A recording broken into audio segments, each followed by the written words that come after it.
Hello guys, പുതിയ എല്ലാവർക്കും സ്വാഗതം. Episode number 85. ഇന്നത്തെ വിശേഷങ്ങൾ എന്തൊക്കെയാണെന്ന് ചോദിച്ചു കഴിഞ്ഞാൽ, ഒന്ന് ഷാനവാസ് അകത്തോട്ട് ആര്യൻ പുറത്തോട്ട് പോയി, നെവിന് പണിഷ്മെന്റ് കൊടുത്തു, നെക്സ്റ്റ് വീക്കിൽ പണി വരും. ഇത്രയൊക്കെ ഉണ്ടായിരുന്നു ഇന്നത്തെ എപ്പിസോഡ്. നമുക്ക് ആദ്യം ഇന്നത്തെ എപ്പിസോഡ് അവസാനമായപ്പോഴത്തേക്ക് നെക്സ്റ്റ് വീക്കിൽ മണി ബോക്സ് കൊണ്ടുവരും.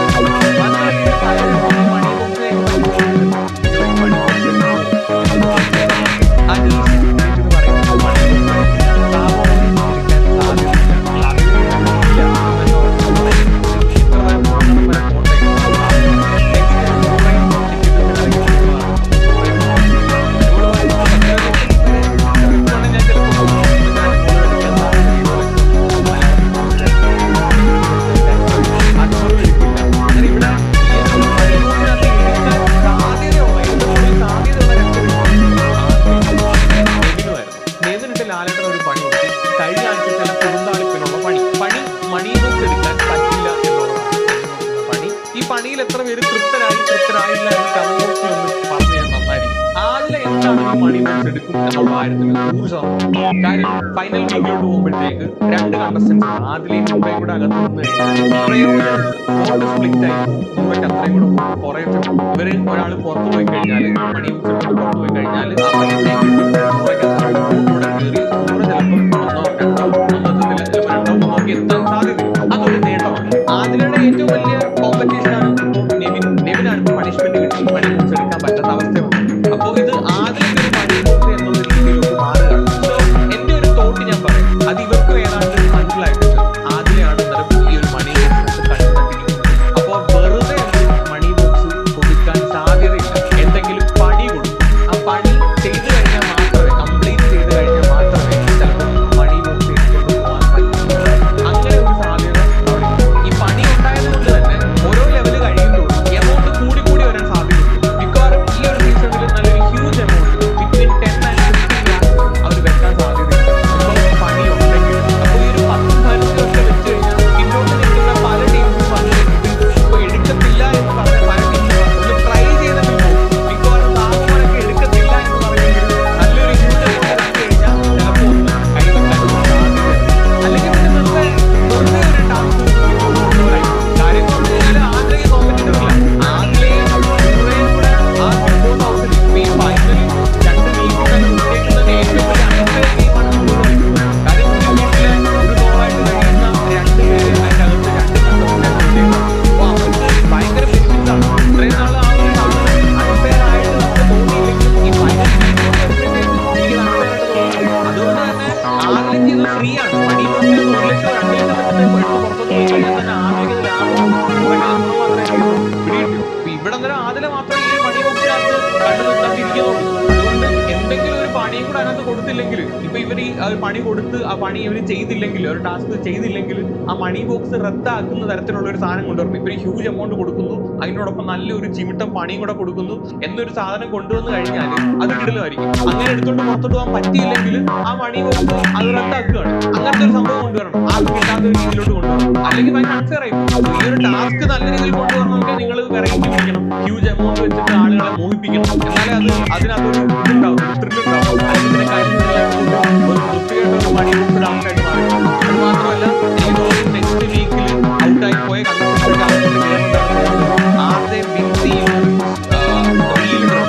ബിഗ് ബോസിലേക്കുള്ള തിരിച്ചുപോക്ക്, അതായത് നമ്മുടെ റീ എൻട്രി എപ്പോഴാണെന്ന് കുറേ ആളുകൾ ഇവിടെ എയർപോർട്ടിൽ റീ എൻട്രി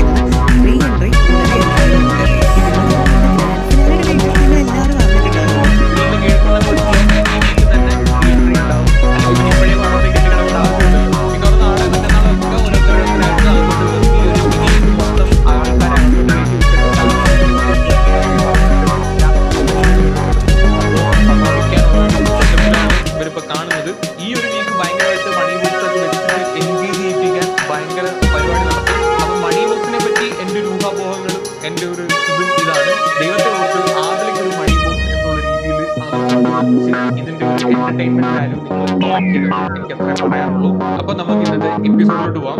ആര്യന്റെ എലക്ഷനെ പറ്റി ഒരുപാട് കാര്യങ്ങൾ പറയാം. ആദ്യം തന്നെ ഷാനവാസ് വീട്ടിലേക്ക് തിരികെ വന്നിരിക്കുകയാണ്. പുള്ളിയുടെ മുഖത്ത് ഭയങ്കര ക്ഷീണം ഫീൽ ചെയ്യുന്നു.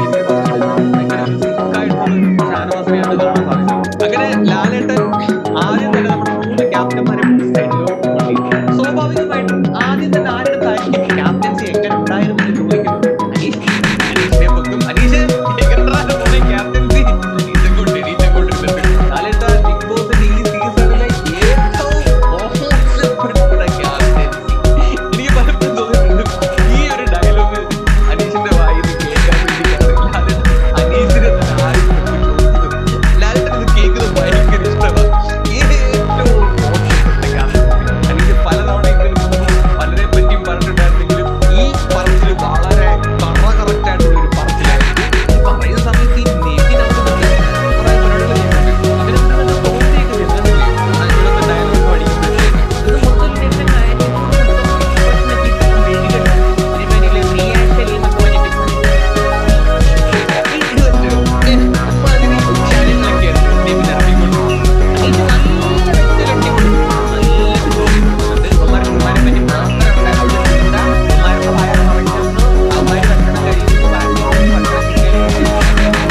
അങ്ങനെ നല്ല രീതിയിൽ അനീഷ് പറയുന്നുണ്ട്. ലാലേട്ടന് ലാലേട്ടന് മൊത്തം ഈ അക്ബറിന്റെ എതിരും സംസാരിക്കും. ബാക്കിയുള്ളവർ സപ്പോർട്ട് ചെയ്യും. അക്ബറിന്റെ അക്ബർ മെഴുകിയ മുൻപ് ലാലേട്ടൻ അക്ബറിനെ തിരിച്ചടിക്കും. സാധാരണ ഇതുപോലുള്ള എല്ലാ എപ്പിസോഡും കഴിഞ്ഞാൽ മനസ്സിലാവും അക്ബർ എന്ന് പറയുന്ന ലാലേട്ടൻ കേട്ടിട്ടുണ്ടാകുന്നുണ്ടാവും. പക്ഷേ ഈ എപ്പിസോഡിനകത്ത് അക്ബർ ഇങ്ങനെ മെഴുകി അങ്ങോട്ട് വരുമ്പോഴത്തേക്ക് ലാലേട്ടൻ അതങ്ങനെ ശരിയാവുന്നത്. ഈ ഒരു പരിപാടി എനിക്ക് ഇഷ്ടപ്പെട്ടു കേട്ടോ. അത് കഴിഞ്ഞിട്ട് ഷാനവാസിന്റെ അടുത്താണ് ചോദിക്കുന്നത് ക്യാപ്റ്റൻസി എങ്ങനെ ഉണ്ടായിരുന്നു എന്ന്. ഷാനവാസ് എനിക്ക് പറയാം വളരെ മോശം ക്യാപ്റ്റൻസി. എല്ലാവരും ഒരേ സ്വരത്തിൽ ഇങ്ങനെ തന്നെ പറയാം വളരെ മോശം ക്യാപ്റ്റൻസി. കാര്യം പറഞ്ഞാൽ ഇവന്മാരെ പിന്നെ ഓരോരുത്തരുടെ ലാസ്റ്റ് ആദ്യത്തെ അതിലേക്ക് ഏത് വാക്ക് യൂസ് ചെയ്ത് ഇവന്മാരെ കൊള്ളത്തിലൊക്കെ പറയണം എന്നൊരു ഡൗട്ടൊക്കെ അതിലേക്ക് ഉണ്ടായി. എന്നാൽ പിന്നെ അതിൽ വെറും മരപ്പാഴികളായിരുന്നു എന്നൊക്കെയാണ് അതിൽ പിന്നെ അവസാനം പറയുന്നത്. വേറെ ഈ ഷാനവാസ് പറയുമ്പോഴും നെവിന്റെ എക്സ്പ്രഷൻസ് നെവിനോട്ട് തോണ്ടുക തോണ്ടല്ല. ഒരു കാര്യം പറയാൻ പറ്റുമോ ഈ ഷാനവാസ് കീറി വരുമ്പോൾ ഒരു ഡയലോഗ് എല്ലാവർക്കും കയ്യെ കൊടുക്കും. എല്ലാവരും കൈ കൊടുത്തതിന് ശേഷം എന്നിട്ട് ഡയലോഗ് പഠിക്കും.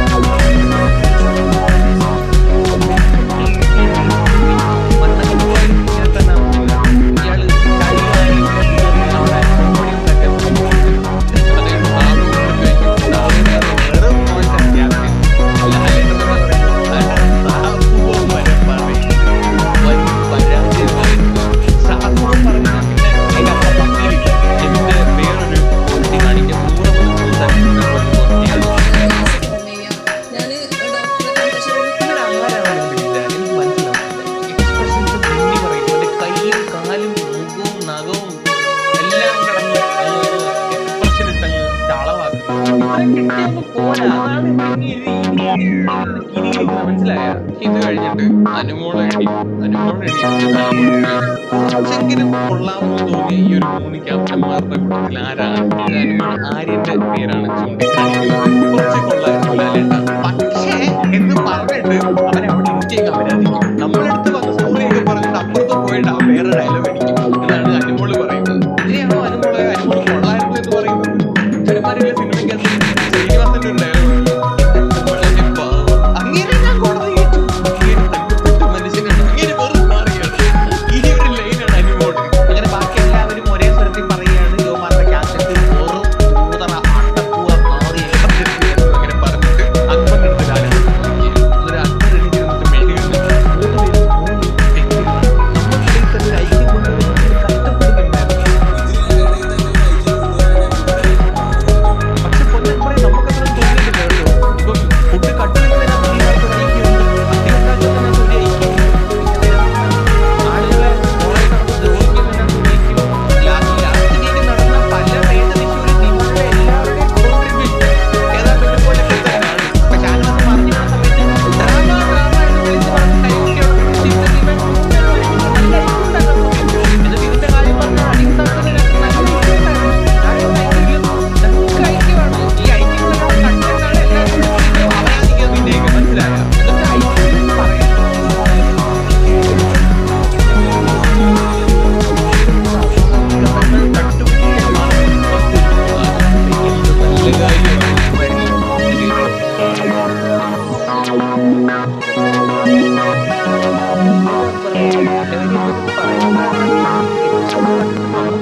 ഹൗസിലുള്ള എല്ലാവരെയും വെറുപ്പിച്ച് അടിയുണ്ടാക്കിയതാണ് നിങ്ങൾ ചെയ്യുന്ന നല്ല കാര്യം. എനിക്ക് മനസ്സിലാവുന്നില്ല സീരിയസ്ലി. ഞാൻ കുറെ ആലോചിച്ചു, നല്ല കാര്യം ഒന്നും കിട്ടുന്നില്ല. കിട്ടാത്തോണ്ടാ പ്രഷറൊന്നും കാണുന്നില്ല. പിന്നെ ഈ അക്ബർ കിടന്ന് മെഴുകാണ്. ഒരു ടീം മാത്രം, ഞങ്ങൾ മാത്രമാണ് ഡ്യൂട്ടി, അത് പോസിബിൾ അല്ല. ചോദിക്കുന്നുണ്ട് നല്ല രീതിയിലാണ്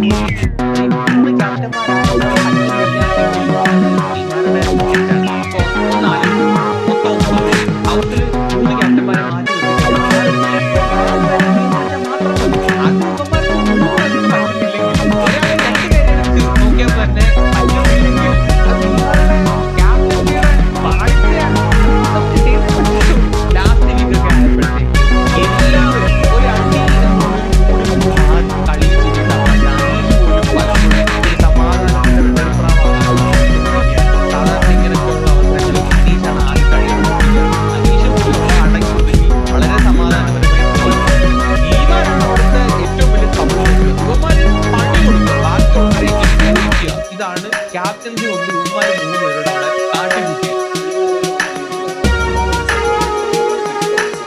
നെവിൻ ഈ പറയുന്ന ആരുടെ അങ്ങേരുടെ അത്രയും കഴിവുള്ള, അങ്ങേരുടെ അത്ര അംഗീകാരം കിട്ടിയ മനുഷ്യനായിട്ടാണ്. അങ്ങേരുടെ കുറിച്ച് നോക്കിയാണ് പറയുന്നത് കഴിവുള്ളവരെ അംഗീകരിക്കുന്നത്. ഇവിടെ കേരളത്തിലെ ഏറ്റവും വലിയ എക്സാമ്പിളാണ് നിന്നെ അംഗീകരിക്കുന്നില്ലെങ്കിൽ അന്ന് പറഞ്ഞാൽ മതി. നീ എന്തിനാ ഇത് ഇങ്ങനെ പറയാൻ നിൽക്കുന്നത്? അപ്പൊ നിനക്ക് കഴിവുണ്ടെന്നാണോ നീ പറഞ്ഞു വരുന്നത്? ശരിയാണ്, നീ പറഞ്ഞ കാര്യം നമ്മൾ അക്സെപ്റ്റ് ചെയ്യുന്നു. നിനക്ക് കഴിവുണ്ട്, കക്കാനുള്ള കഴിവുണ്ട്, കട്ട് മാറിയിട്ട് എണ്ണാനുള്ള കഴിവുണ്ട്, ആരും കാണാതെ കുടുംബം നിറയ്ക്കാനുള്ള കഴിവുണ്ട്, എല്ലാവരും മെലിഞ്ഞു വരുമ്പോ തിന്ന് തീർക്കാനുള്ള കഴിവുണ്ട്. ഇതൊക്കെ നിന്റെ കഴിവാണ്. കക്കൂസ് നിറയ്ക്കാനുള്ള കഴിവുണ്ട്. അവിടെ ആർക്കും ഇല്ലാത്ത പലതരം കഴിവുകൾ നിനക്കുണ്ട്. അത് നമ്മൾ അക്സെപ്റ്റ് ചെയ്യുന്നു. ഇതൊക്കെ വെച്ചിട്ട് ഒരാളെ അംഗീകരിക്കണമെന്നൊക്കെ പറഞ്ഞു കഴിഞ്ഞാൽ കോടതി പോയി പറയാനുള്ളൂ. ഓക്കെ, നിനക്ക് ഇവിടെ അംഗീകാരമില്ല, ഇറങ്ങി പോടേ. അല്ല നിനക്ക് ഇത് കഴിഞ്ഞ അക്ബർ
ബിഗ് ബോസ് നമുക്കിട്ട് 7ന്റെ പണി തന്നു. ബിഗ് ബോസ് നമുക്കിട്ട് 7ന്റെ പണി തന്നു. ഈ 3 ക്യാപ്റ്റന്മാരെ ആക്കിയത്. ഇപ്പൊ ലാലേട്ടൻ ഇത് കേൾക്കുമ്പോൾ ലാലേട്ടൻ പ്രതികരിക്കുന്നുണ്ട്. അപ്പൊ നമ്മുടെ കൂട്ടിട്ട് പണി തന്നൊന്നുമല്ല. 3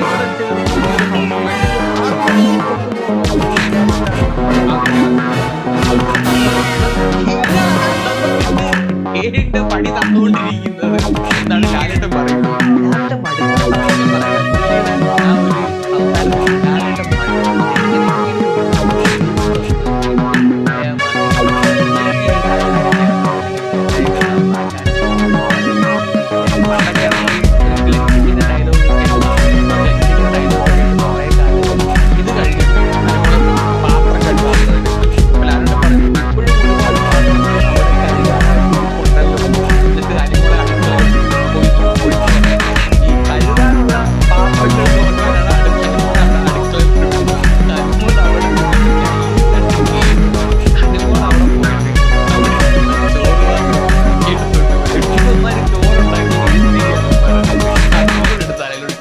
അപ്പൊ ഇത് കഴിഞ്ഞിട്ട് ലാലേട്ടൻ ബ്രേക്ക് കുറഞ്ഞിട്ട് പോകുന്നിടത്ത് ആരും വന്നിട്ട് പറയുന്നത് അവിടെ ഇവിടെ വന്ന് എന്നാണ്ടാണ് പറഞ്ഞിട്ട് കാര്യമില്ല, എല്ലാം കൂടെ വരുമ്പോൾ ഇതേ പറ്റുള്ളൂ.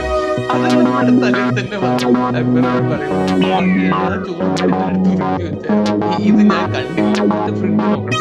അതിനകത്ത് ഫ്യൂച്ചത്തിനേക്കാളും കഷ്ടമാണ്. എല്ലാം സ്റ്റഫ് ചെയ്ത് വെച്ചേക്കുന്നതിന്റെ കൂടാണ്. എനിക്ക് തോന്നുന്നു ബിഗ് ബോസ് കഴിയുമ്പോഴത്തേക്കും ഇവർക്ക് ലേലം ചെയ്യാൻ വേണ്ടിയിട്ടാണ് ബിഗ് ബോസ് അനുമോള് തിന്നാതെ വെച്ച ചപ്പാത്തി ലേലത്തിന് ആളുണ്ടോ, നെവിനുണ്ടാക്കി ഉപ്പില്ലാത്ത ഉപ്പുമാവ് ലേലത്തിന് ആളുണ്ടോ, ചിലപ്പോ ഫ്രിഡ്ജിനകത്ത് നോക്കിക്കഴിഞ്ഞാൽ ചിലപ്പോ ജിസേലിന് ആലു പൊറോട്ടയും ചിലപ്പോ കിട്ടും. പറയാൻ പറ്റുന്നില്ല, അത്രത്തോളം സാധനങ്ങൾ നമ്മുടെ വീട്ടിലെ വേസ്റ്റിനേക്കാളും കച്ചറ സാധനങ്ങൾ മൊത്തം അടുക്കി അടുക്കി അടുക്കി വെച്ചിട്ടുണ്ട്. അത് കഴിഞ്ഞിട്ട് ഇന്റർവെൽ കഴിഞ്ഞാൽ അലട്ടം വരും.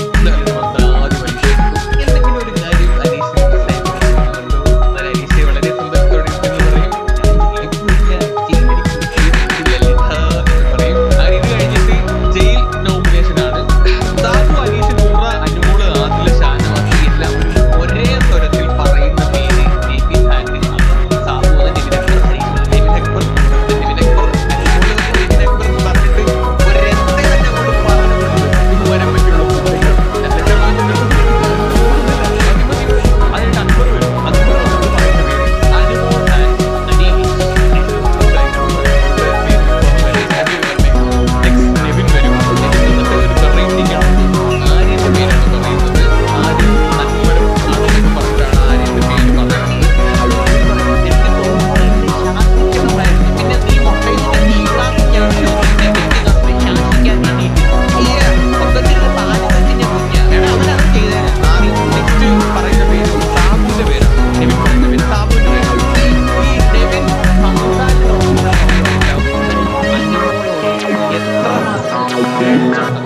ഈ നെവിൻ വളരെ പോസിബിൾ ആണ്. കാര്യം എന്ന് പറഞ്ഞു കഴിഞ്ഞാൽ നെവിൻ പറയുന്ന പേര് സാബുവിന്റെ പേരാണ്. അവര് വേണമെങ്കിൽ സാബുവിന്റെ പേര് പറഞ്ഞു അതിന്റെ റീസൺ ആണ് പറഞ്ഞത്. പക്ഷെ നെവിൻ ജയിൽ നോമിനേറ്റ് ചെയ്ത് തുടങ്ങുന്നത് അനുമോളുടെ പേര് പറഞ്ഞുകൊണ്ടാണ്. ഇയാൾ എന്നിട്ട് പറയാണ് അനുമോളെ എനിക്ക് ഒരിക്കലും ജയിലിലോട്ട് വിടാൻ താല്പര്യപ്പെടുന്നില്ല, അതുകൊണ്ട് തന്നെ അനുമോളെ ഒരിക്കലും ജയിലിലോട്ട് കൊണ്ടുപോകേയില്ല, അതുകൊണ്ട് അവളെ നോമിനേറ്റ് ചെയ്യത്തില്ല, അതുകൊണ്ട് ഞാൻ സാബുവിനെ പറയുന്നു. ഇത്രയും പറഞ്ഞിട്ടാണ് സാബുവിന്റെ പേര് സാബുവിനെ നോമിനേറ്റ് ചെയ്യുന്നത്. നീ ഒരാളെ നോമിനേറ്റ് ചെയ്യാൻ വന്നു കഴിഞ്ഞാൽ അയാളുടെ പേര് മാത്രം പറഞ്ഞാൽ മതി. ഇപ്പം അനുമോളുടെ പേര് പറഞ്ഞ് സാബുവിന്റെ പേരിലോട്ട് പോകുന്നതിനകത്ത് എന്തർത്ഥമാണുള്ളത്? അവിടെ ഇൻഡയറക്റ്റ് മെസ്സേജ് കൊടുക്കാണ് നെവിൻ അനുമോളെയാണ് ഇടാൻ താല്പര്യം, പക്ഷെ അനുമോളെ ഇടുന്നില്ല. അവന്റെ ഒരു അത്രയും ഒരു വെറുപ്പ്, അത് ഇതിനകത്ത് മാത്രമല്ല, ഇത് കഴിഞ്ഞിട്ട് കാണിക്കുന്നു. ഇത് കേട്ട് ആരും വന്നിട്ട് നെവിനെയും അനീഷിനെയാണ് നോമിനേറ്റ്. ആരും നെവിനെ നോമിനേറ്റ് ചെയ്തിട്ട് നമ്മൾ മൂന്ന് ചാപ്റ്റർ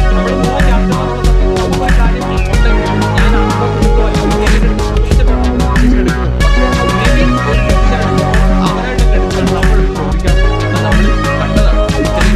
ആ പാത്രത്തിൽ മാവ് കലക്കില്ല എന്നുള്ളത് ഇതിന്റെ കട്ടളയാണ്. ഈ കട്ടള ശാസനം. ഇവിടെ ഒരു കാര്യം വെച്ചാൽ മതി, ഇതിന്റെ കട്ടളപ്പടിയാണ് അവന്റെ കട്ടളപ്പടി ശാസനം. പരിപാടി അവനങ്ങ് കമാൻഡിങ് പിന്നെ ഷാനവാസിന്റെയും അക്ബറിന്റെയും പേര് പറയും. ഷാനവാസ് നല്ല രീതിയിൽ അക്ബറിനെ പൊളിച്ചെടുക്കുന്നു. അക്ബറിന് മുമ്പ് പറഞ്ഞിരുന്നത് എന്താണ്? ടാസ്കുകൾ ഉണ്ടായതിന്റെ പേരിലാണ് നമുക്ക് കിച്ചണിൽ പണിയെടുക്കാൻ പറ്റാത്തത്. ഈ ഒരു റീസണാണ് അക്ബർ പറഞ്ഞത്. ഷാനവാസ് വളരെ വ്യക്തമായിട്ട് പറയുന്നുണ്ട്, രാവിലെ ഒരു ടാസ്ക് വന്നിട്ട് പിന്നെ രാത്രിയിലൊക്കെയാണ് ടാസ്ക് വന്നേക്കുന്നത്. ഇതിന്റെ ഇടയ്ക്ക് ഇത്രയും സമയം ഫുഡ് കുക്ക് ചെയ്യാൻ വേണ്ടിയിട്ട് ആവശ്യത്തിനധികം സമയം അങ്ങനെ വേണമെങ്കിൽ കുക്ക് ചെയ്ത് തരാമായിരുന്നു. അവന്മാര് മനഃപൂർവ്വം കുക്ക് ചെയ്ത് തരാതിരുന്നതാണ്. അങ്ങനെ പല പ്രശ്നങ്ങളും അക്ബറാണ് ഇവിടെ സ്റ്റാർട്ട് ചെയ്യുന്നത്. എല്ലാത്തിന്റെ ബുദ്ധി കേന്ദ്രം അക്ബറാണ് എന്ന് പറഞ്ഞിട്ട് അക്ബറിനെയും നെവിനെയും ഷാനവാസ് നോമിനേറ്റ് ചെയ്യുന്നുണ്ട്. അങ്ങനെ ജയിലിലേക്ക് പോകാൻ വേണ്ടിയിട്ട് തെരഞ്ഞെടുക്കുന്ന വ്യക്തികൾ നെവിന് 7 വോട്ട്, അക്ബറിന് 6 വോട്ട്. ഇത് കഴിഞ്ഞിട്ട് ഒരു ടാസ്ക് കൊടുക്കുകയാണ് ഇവർക്ക്. ഇവർ ഈ വീട്ടിലില്ലായിരുന്നെങ്കിൽ എന്തായിരിക്കും പറഞ്ഞിട്ട് ഒരു ടാസ്ക് കൊടുക്കുകയാണ്. ബൗളിനകത്ത് മറ്റേ ഓരോരുത്തരുടെ പേര് ഇട്ടിട്ട് അത് പോയി എടുക്കുക, അവരെ പറ്റി പറയുക. സാബുവാണ് ആദ്യം എടുക്കുന്നത്, അക്ബറിന്റെ പേരാണ് എടുക്കുന്നത്. അക്ബറില്ലായിരുന്നെങ്കിൽ ഈ വീട്ടിൽ ഗ്രൂപ്പീസ് ഉണ്ടാവും. അക്ബറില്ലായിരുന്നെങ്കിൽ ഈ വീട്ടിലെ കുട്ടികൾക്ക് കൊണ്ടുവരാൻ ഭയങ്കര കയ്യടിയാണ്. ഈ സാബു ഇതൊക്കെ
കയ്യടി ഇവന്മാർക്കെതിരെ ഇന്നലെ ഇവന്മാർക്കെതിരെ കൗണ്ടർ വരുമ്പോൾ അവിടെ കയ്യടി വരും. ഈ ആഴ്ചത്തെ ഒരു വീക്കെൻഡ് എപ്പിസോഡ് കൊണ്ട് കാര്യം ഒക്കെ നെവിന് മനസ്സിലായിട്ടുണ്ടെന്ന് തോന്നുന്നു. സാധാരണ എല്ലാ ആഴ്ചയിലും നെവിനാണ് കൂടുതൽ കയ്യടി കിട്ടാറുള്ളത്. പക്ഷെ ഈ വട്ടം ഇവന്മാർക്കെതിരെയാണ് ഏറ്റവും കൂടുതൽ കയ്യടിയാണ് വീണത്. അത് കഴിഞ്ഞിട്ട് അക്ബർ വരും.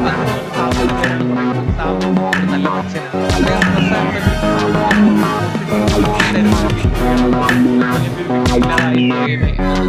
പറ്റി അക്ബർ പറയുന്നത് നല്ല കാര്യമാണ്. അക്ബർ പറയുന്നത് അതിന്റെ പുറകിൽ വേറൊരു കാര്യങ്ങളുണ്ട്. കാര്യം എന്ന് പറഞ്ഞാൽ സാബു പറയുന്ന നെഗറ്റീവ്സ് ആണ് സാബു പറയുന്നത്. അക്ബർ സാബുവിനെ നല്ല രീതിയിൽ സൂക്ഷിച്ചാണ് പറയുന്നത്. ഈ എപ്പിസോഡിന്റെ പ്രകാരം അക്ബർ സാബുവിനോട് പറയുന്നത് നീ എന്നെ വിടാൻ ഒരിക്കലും അക്ബറിന്റെ ചെവി മാത്രമേ ഉള്ളൂ അവിടെ സംസാരിക്കുന്നത്.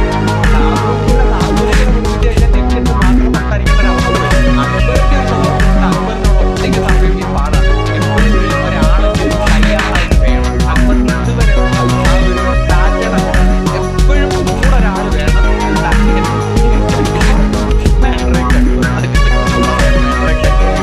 പരിപാടികൾ നമുക്ക് പറയാം. ഇത് കഴിഞ്ഞിട്ട് നെവിൻ എഴുന്നള്ളുന്നത്, നെവിൻ പറയുന്ന പേര് ആദിലയുടെ പേരാണെങ്കിലും പക്ഷെ പുള്ളിക്കുന്ന അനുഭവം കിട്ടും. നെവിൻ വന്ന് പറയുന്നത് ആദിലയുടെ ഇല്ലെങ്കിലും ഉണ്ടെങ്കിലും പ്രത്യേകിച്ച് ഒന്നും ഇല്ലാത്തതായിട്ട് തോന്നുന്നില്ല. പിന്നെ ഇല്ലാന്നുണ്ടെങ്കിലും അനുമോടെ ഒരു സപ്പോർട്ട് ഇവിടെ ഇല്ലാതെ പോയേനെ എന്നാണ്. ഇതാ ഞാൻ നേരത്തെ പറഞ്ഞത്.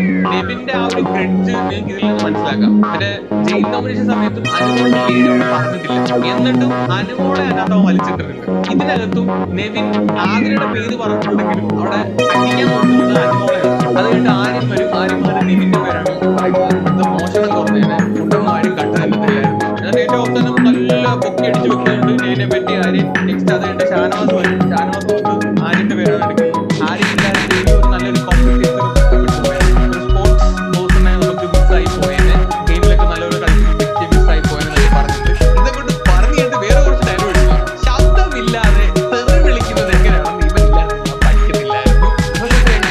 എല്ലാ ഉടായ്പൊന്നും കാണിച്ചിട്ട് ഇതെല്ലാം കഴിഞ്ഞിട്ട് ഫ്രണ്ടി വന്ന് ചിരിച്ചോണ്ട് മായ്ച്ചു കളയുന്ന ഒരു തന്ത്രം, അതും ആരുമില്ലായിരുന്നെങ്കിൽ നമുക്ക് പഠിക്കാൻ പറ്റില്ലായിരുന്നു. പിന്നെ ഡബിൾ മീനിങ് വെച്ച് തെറി പറയുന്ന സംഭവം എനിക്ക് മിസ്സായത് എന്നാണ് ഷാനവാസ് പറയുന്നത്.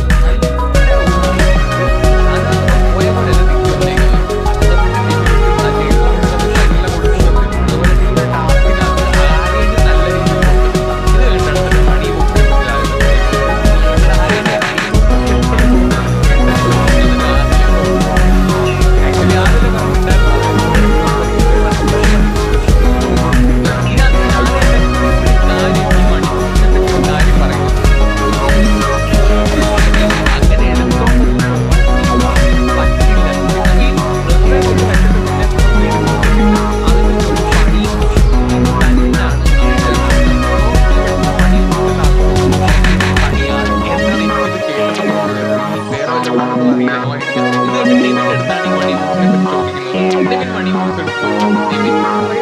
ഇവരെല്ലാരും നിൽക്കുന്ന സമയത്ത് പാടാണ്, പക്ഷെ കിട്ടിയാൽ ഞാൻ എടുക്കാൻ സാധ്യതയുണ്ട് എന്ന് പറയുന്നതാണ് ലാലേട്ടൻ പറയുന്നത്. എന്നാൽ ഈ വട്ടം നീ എടുക്കണം, നിനക്ക് ഉള്ള പണിഷ്മെന്റ് ഇതാണ്. മണി ബോക്സ് നിനക്ക് കട്ട് ചെയ്തിരിക്കുന്നു. ഈ വട്ടം നെവിന് ഇതിനകത്ത് പാർട്ടിസിപ്പേറ്റ് ചെയ്യാൻ പറ്റില്ല. സോ നെവിൻ അവിടെ കടന്ന് കഴിഞ്ഞ ആഴ്ചയിൽ കാട്ടിക്കൂട്ടിയാൽ ലാലേട്ടൻ കൊടുത്ത പണിഷ്മെന്റ് ഇതാണ്. പണിഷ്മെന്റ് എങ്ങനെ ഉണ്ടായിരുന്നു എന്ന് ചോദിച്ചു കഴിഞ്ഞാൽ അതിനകത്ത് വരുന്ന എമൗണ്ടിനനുസരിച്ച് അതിന്റെ എഫക്ട്. നെവിൻ ഓൾറെഡി ഒരു പ്ലാൻ ഉണ്ടായിരുന്നു അത് എടുത്തുകൊണ്ട് പോകാൻ. ഇന്നത് ജയിലിൽ കിടന്ന സമയത്ത് അക്ബർ കൃത്യമായിട്ട് പറയുന്നുണ്ടായിരുന്നു. ഇതിനകത്തൊരു വലിയൊരു എമൗണ്ട് ആണ് ഇവർ വെക്കുന്നതെങ്കിൽ അത് ചിമിട്ടം പണിയാണ് നെവിന് കൊടുത്തേക്കുന്നത്. വലിയൊരു എമൗണ്ട് ആണെങ്കിൽ ഇവര് കണ്ടുവരില്ല. നെവിനൊക്കെ അറിയാം ടൈറ്റിൽ എന്ന് വരുന്നത് ഫോണിൽ, അതുകൊണ്ട് അവനത് കിട്ടിയത് കൊണ്ട് എപ്പോഴുള്ള ഒരു പ്ലാൻ അത് ബിഗ് ബോസ് മനസ്സിലാക്കി അത് വെച്ച് പണിതാണ്. പിന്നെ മാത്രമല്ല ഇതിനകത്ത് ബിഗ് ബോസിന്റെ വേറൊരു ഉദ്ദേശം കൂടിയുണ്ട്. ആ വീട്ടിലെ ഇപ്പോഴത്തെ ഒരു ട്രബിൾ മേക്കർ നെവിനാണ്. നെവിനാണ് അവിടെ മെയിൻ ആയിട്ട് ഇപ്പോൾ അടിയും ബഹളമൊക്കെ ഉണ്ടായിക്കൊണ്ടിരിക്കുന്നത്, ചൊറിച്ചിൽ പരിപാടി നടത്തിക്കൊണ്ടിരിക്കുന്നത്. അതുകൊണ്ട് തന്നെ ഇവനെ വെറുതെ അങ്ങ് മണി ബോക്സ് കൊടുത്തങ്ങ് വിടാൻ ബിഗ് ബോസ് വീട്ടിൽ വലിയ ഉദ്ദേശവുമില്ല. അന്നേരം ആ ഒരു സാധനവും കൂടെ ഇതിനകത്തൂടെ അവർ എക്സിക്യൂട്ട് ചെയ്തിട്ടുണ്ട്. പിന്നെ നേരത്തെ ഞാൻ പറഞ്ഞ പോലെ ആദിലയുടെ ഒരു കോമ്പറ്റീഷൻ തുടങ്ങി, അത് നെവിനകത്ത് നിൽക്കുന്നുണ്ട്. എനിക്ക് തോന്നുന്നു ഇതുവരെ മലയാളം ബിഗ് ബോസിൽ ഫസ്റ്റ് സീസണിലും സെക്കൻഡ് തേർഡിലും ഫോർത്തിലും മണി ബോക്സ് വെച്ചിട്ടില്ല. 5-6 സീസണിലൊക്കെയാണ് മണി ബോക്സ് വെച്ചിട്ടുള്ളത്. എനിക്ക് അറിയില്ല, എനിക്ക് ഓർമ്മയില്ല. 5-6 വെച്ചിട്ടുള്ളത് എനിക്കറിയാം. 5-ൽ നാദിര എടുത്തിട്ടുണ്ടായിരുന്നു, 7-7 6-ൽ സായി 5 ബിഗ് ബോസിന്റെ മലയാളത്തിലെ ടോപ്പ് 7-7 കണ്ടാണ് lakh വരെങ്ങാണ്ട് മണി ബോക്സ് വെച്ചിട്ടുണ്ട്. സോ ഈ തവണ നമുക്ക് എൻ്റെ ഒരു ഊഹം വെച്ചിട്ട് ഒരു 10 lakh എബോ മണി ബോക്സിൽ വെക്കാനുള്ള സാധ്യത ഉണ്ട്. അത് ആർക്കും കിട്ടാതിരിക്കാനുള്ള സാധ്യതയും ഞാൻ കാണുന്നു. എൻ്റെ ഒരു പ്ലാൻ, ഈ ഞാൻ ഒരു ബിഗ് ബോസിന്റെ ഒരു ടീമിൽ, ഒരു സ്റ്റോറി റൈറ്റിംഗ് ടീമിൽ ഉണ്ടായിരുന്നെങ്കിൽ ഞാൻ ആ ഒരു രീതിയിൽ അങ്ങനെ ആ ഡിസൈൻ ചെയ്തായിരുന്നു. ഞാൻ എൻ്റെ ഒരു കാര്യം പറയുന്നത് എനിക്കറിയില്ല, ഓക്കെ. ബട്ട് സ്റ്റിൽ ഇതിന് പണിഷ്മെന്റ് കൊടുത്തിട്ടുണ്ടെങ്കിലും ഞാൻ സാധാരണ 4 പറഞ്ഞിട്ട് ഒരു പണിഷ്മെന്റ് കൊടുക്കുന്നതായിരുന്നു. അതാണ് വേണ്ടിയിരുന്നത്. അപ്പൊ ലാലേട്ടൻ വന്നൊരു തണുപ്പ് മട്ടിൽ ഇവനെ അത് തലോടി ഇട്ടിട്ട് ഇതിന് പണിഷ്മെന്റ് കൊടുക്കുന്നത് എനിക്ക് കിട്ടുന്നില്ല. എന്തൊക്കെ പണിഷ്മെന്റ് കൊടുത്താലും ലാലേട്ടന്റെ വായിൽ 4 കേൾക്കുന്ന അത്ര ഒരു സംഭവമൊന്നും ഒരു പണിഷ്മെന്റിന് അതും കിട്ടൂല. അത് ലൈഫ് ടൈം ഇങ്ങനെ കിടക്കും. ലാലേട്ടൻ ഇങ്ങനെ പറഞ്ഞു അത് ഒരു ലൈഫ് ടൈം അച്ചീവ്മെന്റ് ആണ്. അതങ്ങനെ കിടക്കണം, മനസ്സിലായോ? അനുമോള് ഷാനവാസ് ഒന്നും ജന്മത്തിൽ ലാലേട്ടന്റെ വായിരിക്കുന്നത് കേട്ടത് മറക്കൂല. അതുപോലൊരു സാധനം ഇവർ കൊടുക്കണമെന്നായിരുന്നു ഞാൻ ആഗ്രഹിച്ചത്. ഓക്കെ, പണിഷ്മെന്റ് ഇത് ഓക്കെ ആണ്. അത് ഇതിനകത്ത് വേണ്ട എമൗണ്ട് അനുസരിച്ചിരിക്കും ഓക്കെ ആണോ ഇല്ലയോ. നമുക്ക് നോക്കാം. നമുക്ക് ഇത് കഴിഞ്ഞിട്ടാണ് എവിക്ഷൻ വരുന്നത്. അത് നമുക്ക് നെക്സ്റ്റ് വീഡിയോയിൽ പറയാം. അതിനെപ്പറ്റി കുറച്ചധികം കാര്യങ്ങൾ സംസാരിക്കാനുണ്ട്. സോ അടുത്ത വീഡിയോയുടെ ലിങ്ക് ഞാൻ എഡിറ്റ് ചെയ്തതിന് ശേഷം ഇവിടെ കൊടുത്തേക്കാം. ആ വീഡിയോ അപ്ലോഡ് ചെയ്തതിന് ശേഷം കാണുന്നവർ അവിടെ ക്ലിക്ക് ചെയ്താൽ മതി. നമുക്ക് ഇതിന്റെ ബാക്കി അതിനകത്ത് കാണാം. ഓക്കെ, അപ്പൊ ശരി, ടാറ്റാ, ബൈ ബൈ.